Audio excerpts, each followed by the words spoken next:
संसद में देश का आम बजट 2022-23 पेश किया गया। केंद्रीय वित्त मंत्री निर्मला सीतारमण ने कहा, इस बजट से भारत को अगले 25 साल की बुनियाद मिलेगी। अगले वित्त वर्ष में आर्थिक ग्रोथ 9.2% रहने की उम्मीद जताई गई है।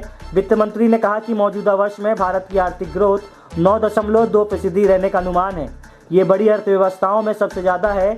बजट में टैक्स स्लैब में कोई खास बदलाव नहीं किया गया है, जिससे मिडिल क्लास जरूर मायूस होगा। इसके अलावा क्रिप्टो करेंसी से होने वाले इनकम पर 30% टैक्स लगा दिया गया है। सीतारमण ने कहा कि इस बजट से अगले 25 सालों की बुनियाद रखी जाएगी।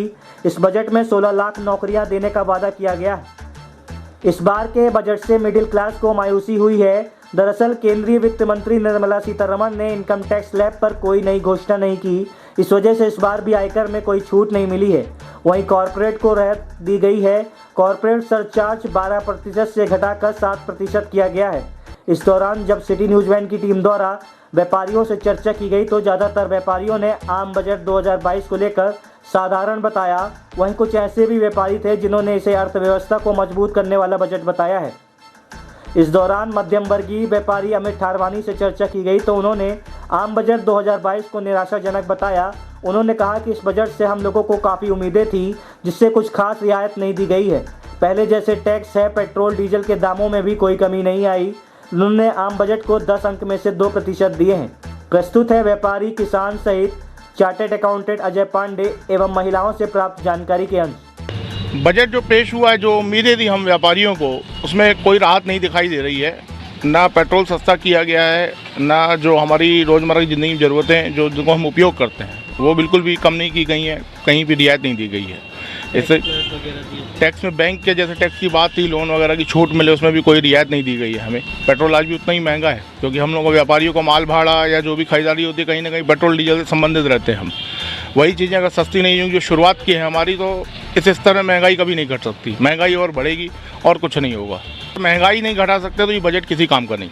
10 में से कितना रैंक देंगे इस बजट को? हम 2% देंगे।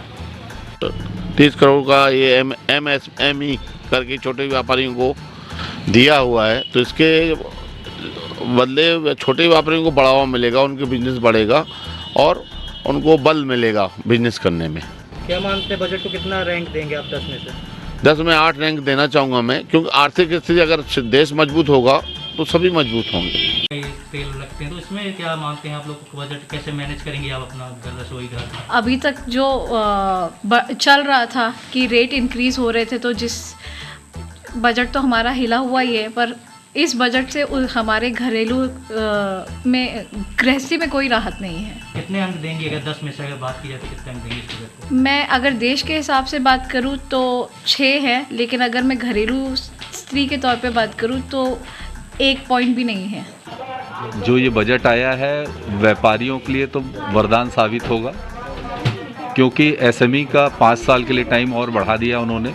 उसके माध्यम से व्यापार जगत में जो मध्यम वर्गीय हैं वो आगे व्यापार के लिए आगे बढ़ पाएंगे। 2 साल से कोविड चल ही रहा है, इनकम अब सोर्स कम हुए हैं, मगर अब धीरे धीरे इनकम 2 साल पहले वाली अभी लेवल होना है। फिर जब बढ़ेगी तो बढ़ाएंगे तो बहुत अच्छा है। कितने अंक देंगे आप 10 में से? 10 में से तो 9 अंक देंगे। क्या नाम लिखते हैं? रमेश कुमार सराफ, भगवान दास। देखिए, किसान के हित का बजट नहीं है, ये पूंजीपतियों के घरों में बैठकर तैयार किया गया बजट है। जिस तरह से ड्रोन से खेती की बात की जा रही है और आप MSP की बात कर रहे हैं, आप ये कह रहे हैं कि धान खरीदी का, गेहूं खरीदी का हम दायरा बढ़ाएंगे, तो जो दायरा आपका पुराना था वो तो पूरा नहीं कर सके आप, वो तो वादा पूरा नहीं कर सके। किसान का अभी भी धान गेहूं उसके घरों में है।